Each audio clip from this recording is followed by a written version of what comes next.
Hello everyone, welcome back. It's Kuma435 and today I decided to start a new playthrough after I was successfully able to get Windows 11 to bend the knee for an older game that I really enjoyed. Today it is Total War Empire, the definitive edition, and I decided to play as the Empire of Britain, or British as it's known, and we'll be starting off at approximately the 1700s. And I started this a little earlier, but basically, right now, I'm closely allied with the 13 colonies and a few other European partners. For this game, trade is incredibly important, as well as developing your tech tree. Otherwise, you're going to find yourself quickly unable to build units and basically be bankrupt. And you still have to toe the line on your economy, because if you go and create too much navy, too much troops in all the areas of the map, you're going to go bankrupt, or you won't be able to really successfully compete. In this interaction, the Iroquois have come to me with a proposition to peace treaty if I buy them off, which I will not be doing. I don't want to settle for peace at this time, so I will decline that, and I will continue on with the campaign plans. And it looks like they're moving their forces around in anticipation. And right now, I haven't attacked anyone in Europe. I'm primarily focusing North America, just as it like, oh, we've had a trade route raided by pirates. All right, it's a little further away, but I will send my fleet out to respond accordingly. It's going to probably take about 3 turns to get there.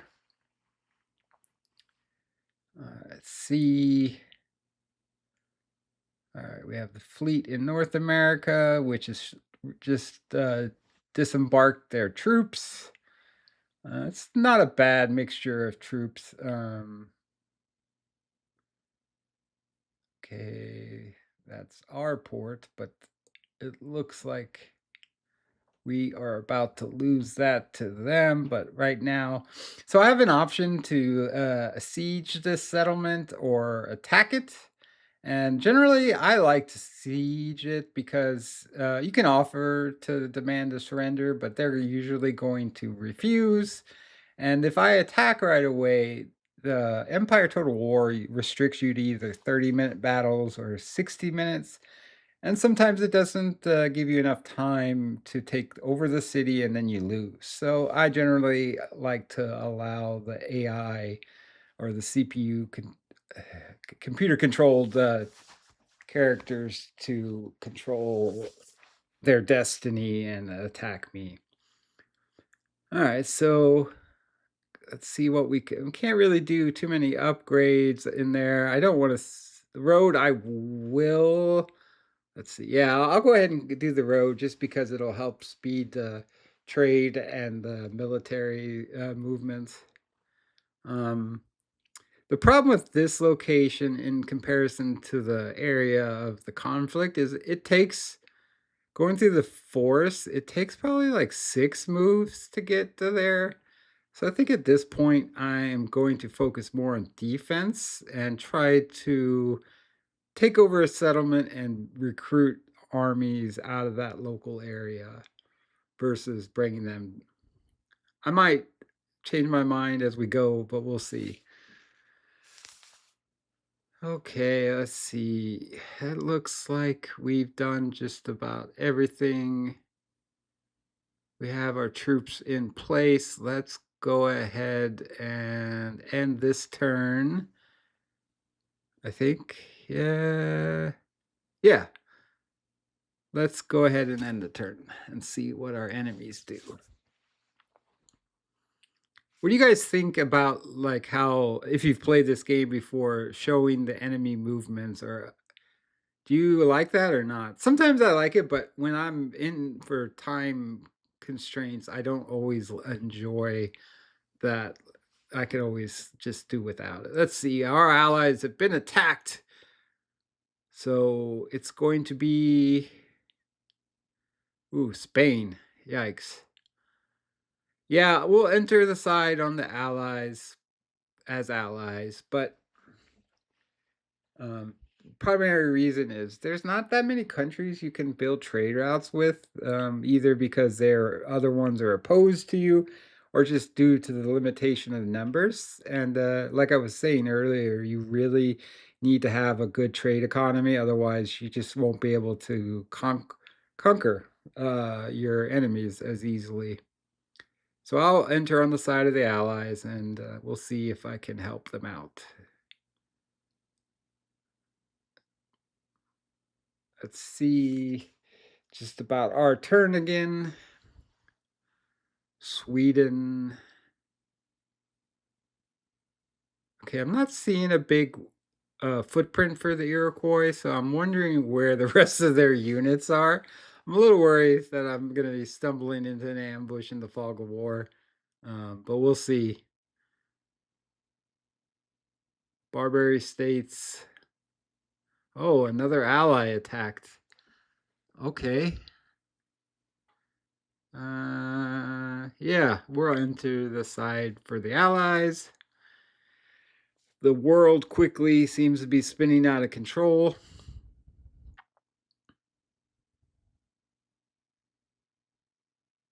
Yep, it doesn't have any allies for the attackers.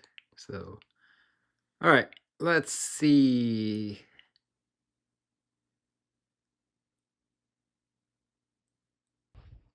Okay, so it hasn't resulted in a battle starting yet for that siege settlement. Nobody there. I want to see what's in that grayed out area. So let's start to build up some troops here, I think. Or send some troops in to see if there's somebody lying in wait. Which I do enjoy games that have fog of war in it. It kind of makes it a little bit more challenging. Um, what do you guys feel like? Do you like the fog of war, or do you want to see immediately kind of what's going on? So I've sent out a small army. We'll do some recruiting to kind of recapture our garrison levels. All right, so it's a good fair bit of, and we promoted a general, so we have someone that it'll add to the numbers a little bit, but as well as also give some good leadership capabilities if the general is worth his salt. All right, so the seizure is still going on, and we're going to maintain that. And let's see. Don't see any other real strategies need to be looked at. Okay. Let's take a look at the European theater. Yeah, I'm not seeing anybody like queuing up. Let's take a look for that fleet we moved at last turn. Where, yeah, let's go ahead and move them in. Not seeing any possible adversaries besides the pirates. They're not. Yeah, there we go. That's who we want to attack. Oh, oh, yep. It's going to be 3 turns by the look of it to get anything done. Let's go back and see if we can. Pikemen, yeah, not the strongest. Not a fan of pikemen. Let's go ahead and start some logistical movements. I think it took me like 3 playthroughs when I first bought this game to figure out, like, hey, the tech tree is kind of a big deal. It's not just military. That's why I like Total Assembly. They do a lot of. It's kind of cool, the nation building, the way they do handle it. So Yeah, so because in this game, it definitely you want to have a balance because if you go too much, like kind of like the what the AI assistant will tell you, if you go too heavy on like factories and stuff, the local populace will have a tendency where they won't necessarily revolt if they're your original operating areas, but they will potentially act up if you remove the armies from the as garrisons, especially in occupied areas, if there's already some resistance to you. Yeah. Let's see. All right. Yep. Let's see. Oh, and France is moving some armies around via fleets.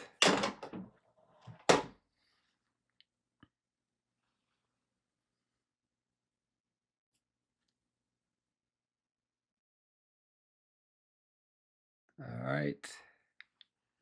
Sweden is fighting just about everybody, it looks like.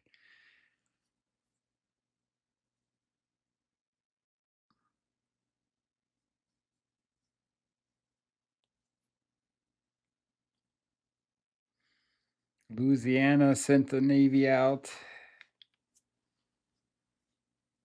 That's what, Savoy? Oh, and they have offered peace again, and we shall not hear that, sir. Thank you very much. And we'll fight it on the battlefield. Won't sim it. This should be a fairly good warm up. It's been a while since I played this campaign, so I don't necessarily like have a lot of control memory for the armies. So, they give you some options. What I have found in this game definitely is that the cannons at this point aren't all that great because as you look at the map here, that it's not flat. There's a lot of hills, so you have to really be strategic in placing them, but it is also quite a bit of luck whether or not you're able to actually hit the enemy with them.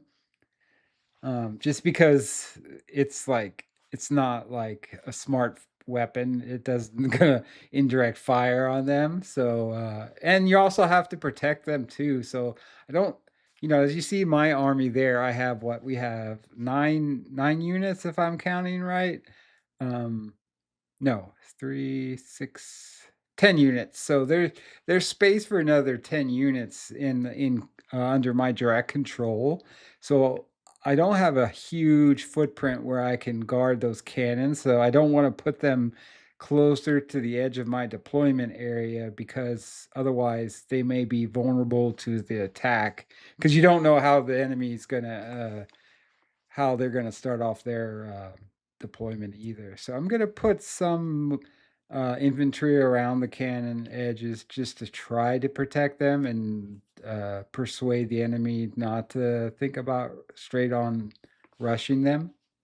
And I like in this series and other Total War series, you can hide troops in the woods and stuff. I think with my dragoons, I'm going to hide them on the other side of the hill. It's hard to say if they'll actually be hidden, but I think that would be a good tactic to use. And that I'm going to put our generals in the center, and we'll put the mounted militia towards the edge, and we're going to put a more. I like to do kind of like a staggered approach. One really strong professional soldier group, followed by like the militia. Um, that way, it's not an ideal situation when you have militia, being the majority of your troops because they're disciplined as they start to take damage or fire. Can break down really quick. So, but we'll see how it goes. We'll put these guys on the hill. We're going to trench to try to protect. Again, with the trench, it's a bit of a toss up whether or not your initial placement is going to be beneficial because the enemy can sometimes change your response. All right, so let's go. We got everybody out there. Let's see, where are they attacking from? At least they're not attacking from behind. I've had other other playthroughs where it's like, oh, I'm facing this way, and they are now right behind me. But it looks like they're going to be a frontal assault. And let's see if my cannons are actually on target. I'm going to move up my dragoons or dragons.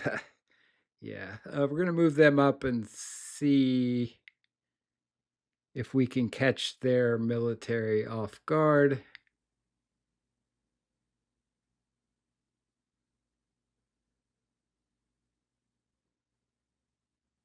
Let's see.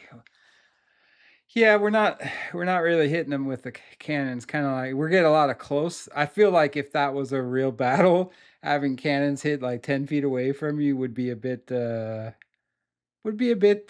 problematic for your troops. They may not like that so much, but I think too, if it's thinking realistically, if this was a historic 18th century fight, the Iroquois are probably going to try to ambush us versus try to actually meet us on the field of battle. But I still enjoy the game. It's still fun, especially when you get like a full arm. Ooh, we got a hit there.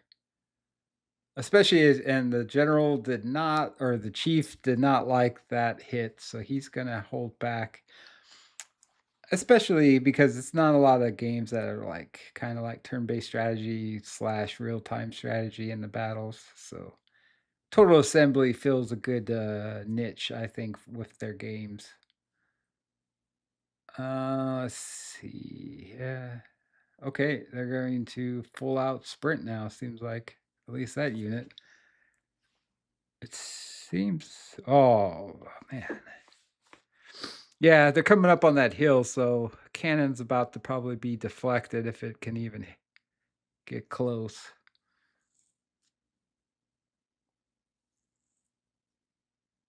And their general is going to be just hanging back. Probably a smart move because, all right, but let's see if we can end this quicker rather than slower. We're going to send our dragoons up to attack the chief's bodyguards, I think. I feel like those units are a little too many to send their dragoons up against. I'm not sure how this is going to shake out. This may not be a great match if I attack their bodyguards, but otherwise my dragoons probably aren't going to be involved much in this round. So we'll Leroy Jenkins this fight.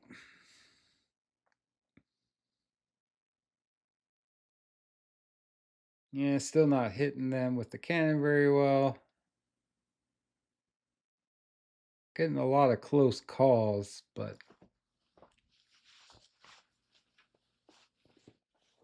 and then, like, at some point, you have to turn off your cannon fire because otherwise you risk hitting your troops, which is a bit problematic. It seems like they're more accurate against your own troops than what they are sometimes against the enemy. Oh, that was a good one. I think we hit them with that volley. I don't remember the PvP, like, which unit is going to be stronger. I feel like we would be with swords, but and if I remember right, the Iroquois weren't really heavily invested in the horse mounted tactics, if I remember, but we'll see. Oh, it's more equal than I thought it would be. They're not drastically falling to the dragoons, and the general's a little late. He's like, "Oh, let me not jump over this fence." It looks like it's very evenly matched. And you always have to keep an eye on the other activities. You can't get the narrow focus. So we're getting some volleys fired at them, which is good. They're not sure what their strategy. It looks like they're trying to flank us, so they're gonna have to initiate a counter move. Oh, they've had enough. Generally, that's kind of what you see in a lot of the not professionally trained units is that if you're making a full-on frontal assault, it doesn't take a lot to have them change their minds on the idea. But we want to go ahead and rout them. A dead enemy is better than one that can come back and fight you on in later campaigns. So we're going to send our units. And let's see how this battle is going. It's not lost yet, but it's getting kind of close. So we're gonna we'll send our general into it, and we're about to tell the cannons, "Hey, you could stop firing now. That'd be great." Let's see. Oh, and our dragoons have brought shame upon themselves. They are fleeing the battle, even if they're kind of somewhat still chasing the general. All right, so now our general's like, "Yeah, that is not going to set with us. The sun never sets on our empire, sir." And now we bring 2 units against their depleted bodyguards, which it doesn't look like that's a good fit for them. So they're going to be routing shortly. Um, Yeah, it's the problem when you go on campaign is like, it's a good balancing that your units, whatever casualties they suffer, is reflected in their end battle strengths as well. So if you have a empty victory or a shallow victory in the sense that you lose a lot of troops, that it can really limit your next follow-on action. So we do have a unit over here trying to still do some stuff. Let me go ahead and tell my cannons. Yeah, let's. Yeah, I think that's probably a good strategy. Let's continue the attack, and they open up with a volley of fire. And you see, like, I mean, it's visible rounds impacting on the enemy. It's not a lot of rounds that they fire as a militia unit. You'll see later on as we get through the game that the more experienced units will have a rapid fire. Now, part of that's my fault too. I don't have their depth really super deep or shallow, I should say. So they're not bringing. Okay, cannons, please don't shoot your own guys, and let's just end that battle. A heroic victory, huzzah! And we haven't lost a whole lot of troops, but they did they gave as good as they got, I would say, the Iroquois.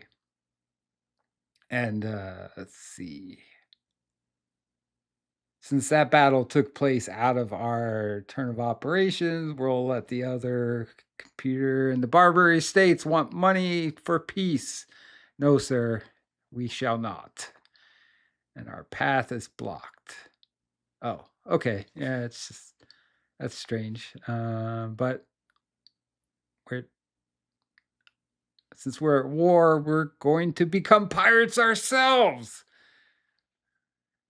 Raise the Jolly Roger. All right, so we'll see if that makes up for the disruption in trade revenue due to the conflict.